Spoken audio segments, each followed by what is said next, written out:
नमस्कार बच्चों, आज के इस वीडियो में ओलंपियाड का एक और इम्पोर्टेंट क्वेश्चन हम डिस्कस करेंगे। टॉपिक होगा लॉगरिथम। अब देखिए, जो आईसीएसई बोर्ड के स्टूडेंट्स हैं वो 9th क्लास में लॉगरिथम्स पढ़ चुके होते हैं, तो इनको ये क्वेश्चन बहुत ही आसानी से समझ में आएगा। रही बात सीबीएसई अदर स्टेट बोर्ड की, हो सकता है किसी स्टेट बोर्ड में ये टॉपिक आपने पहले 9th या 10th में पढ़ लिया हो, बट सीबीएसई में ये टॉपिक सीधा 11th क्लास में आता है। तो हम इस कंसेप्ट की बात करेंगे कि लॉगरिथम क्या होता है। शॉर्ट में हम इसको LOG करके लिखते हैं। फिर से याद दिला दूं, आईसीएसई बच्चों के लिए ये वीडियो बहुत इंपॉर्टेंट होने वाला है जो डिफरेंट काइंड्स के ओलंपियाड्स की तैयारी कर रहे हैं। चलिए स्टूडेंट्स शुरू करते हैं। देखो, जैसा कि आप जानते हो, एडिशन का रिवर्स ऑपरेशन सब्ट्रैक्शन होता है, सब्ट्रैक्शन का रिवर्स एडिशन होता है। ठीक इसी तरह से मल्टीप्लाई का डिवीजन और डिवीजन का मल्टीप्लाई, बस ठीक इसी तरह से एक्सपोनेंट का रिवर्स होता है लॉगरिथम और लॉगरिथम का रिवर्स एक्सपोनेंट्स होता है। तो एक छोटा सा कंसेप्ट हम देखेंगे, फिर उसको यूज करके इस क्वेश्चन को सोल्व करेंगे। कंसेप्ट आप सीखेंगे तो क्वेश्चन आपके लिए बहुत इजी होगा। अभी आपको लग रहा होगा कि बड़ी सी महाभारत है, पता नहीं इसका आंसर कैसे आएगा। देखो ध्यान से, आपको ये पता है कि 2 पावर 4 जो होता है वो 16 होता है, यानी कि 2 को 4 टाइम्स अपने आप से मल्टीप्लाई करें तो 16 मिलता है। ये बेस, ये एक्सपोनेंट या पावर, और ये हमारा एक नंबर है, ठीक है। तो 2 की पावर 4 अप्लाई करने से 16 मिला। अब अगर मैं लॉगरिथम की फॉर्म में लिखूं तो मैं ये लिखूंगा log of 16 एट बेस 2।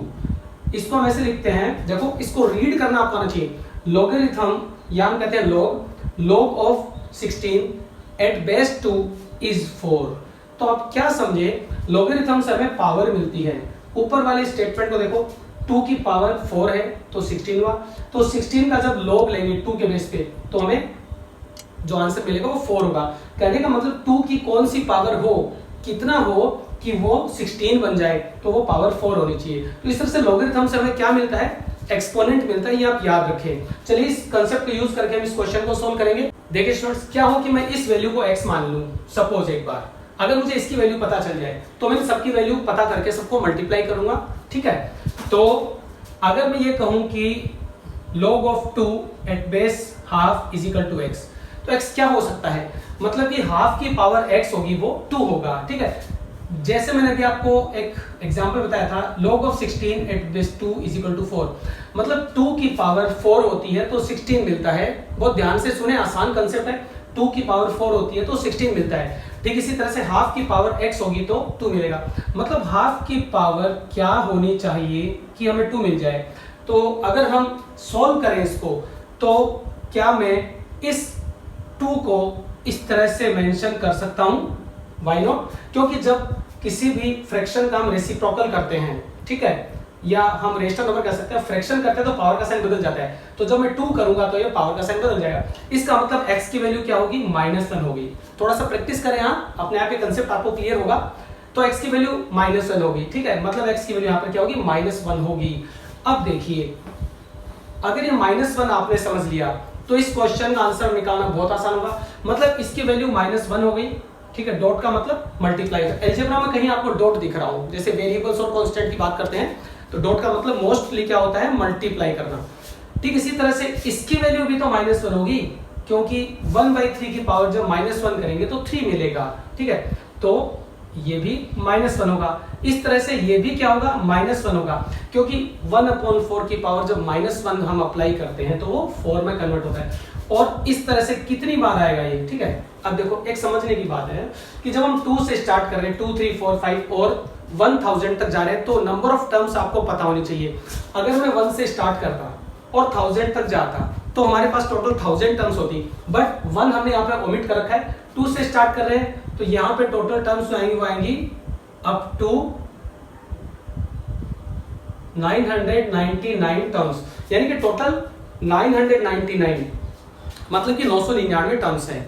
बस यहीं से कंसेप्ट चालू होता है। इस नंबर पे आप फोकस करें। चलिए, -1 ये मल्टीप्लाई हो रहा है 999 टाइम्स। तो हम इसी बात को इस तरह से लिख सकते हैं, -1 की पावर 999, यानी कि 999। अब इसकी वैल्यू निकालना बहुत आसान होता है। अगर आपको एक्सपोनेंट का कंसेप्ट क्लियर है तो आपको याद होगा कि अगर बेस नेगेटिव होता है तो पावर पर उसकी वैल्यू डिपेंड करती है। मैं रिपीट कर दे रहा हूं, अगर बेस नेगेटिव है तो इसकी वैल्यू पावर पे डिपेंड करती है। किस तरह से करती है कि यदि इफ बेस जो पावर है वो अगर ऑड नंबर है तो इसकी वैल्यू नेगेटिव रहेगी, अगर पावर इवन हो गई तो इसकी वैल्यू पॉजिटिव हो जाएगी। अब आप एक बात बताइए, -1 है, इसकी पावर क्या है, ये ऑड नंबर है, ऑड नंबर है तो फिर इसका आंसर जो है वो -1 होता है। एक एग्जांपल मैं आपको समझाता हूं। देखिए इस क्वेश्चन का आंसर -1 आ गया, ये हमने सोल्व कर दिया, ठीक है। अब आपने देखा ये कितना सिंपल हुआ, तो कंसेप्ट का सही तरीके से यूज करें, उसको अप्लाई करना सीखें। कोई भी क्वेश्चन आपके लिए बहुत ज्यादा डिफिकल्ट नहीं होता। मान लीजिए मैंने बेस -2 लिया, अब अगर मैं इसकी पावर 3 अप्लाई करता हूं तो मेरा आंसर -8 आता है। बट अगर मैं इवन पावर अप्लाई करता हूं इवन नंबर में तो इसका आंसर 16 होता है। आप देख सकते हैं बेस अगर नेगेटिव है मतलब पावर ओड है तो आंसर नेगेटिव, पावर इवन है तो आंसर पॉजिटिव। तो स्टूडेंट्स मुझे लग रहा है कि ये क्वेश्चन आपको अच्छा लगा होगा, अपने फ्रेंड्स के साथ शेयर करना। लॉगरिथम्स के और क्वेश्चंस आपको अगर चाहिए ओलंपियाड से रिलेटेड तो इन वीडियोस को आप देख सकते हैं।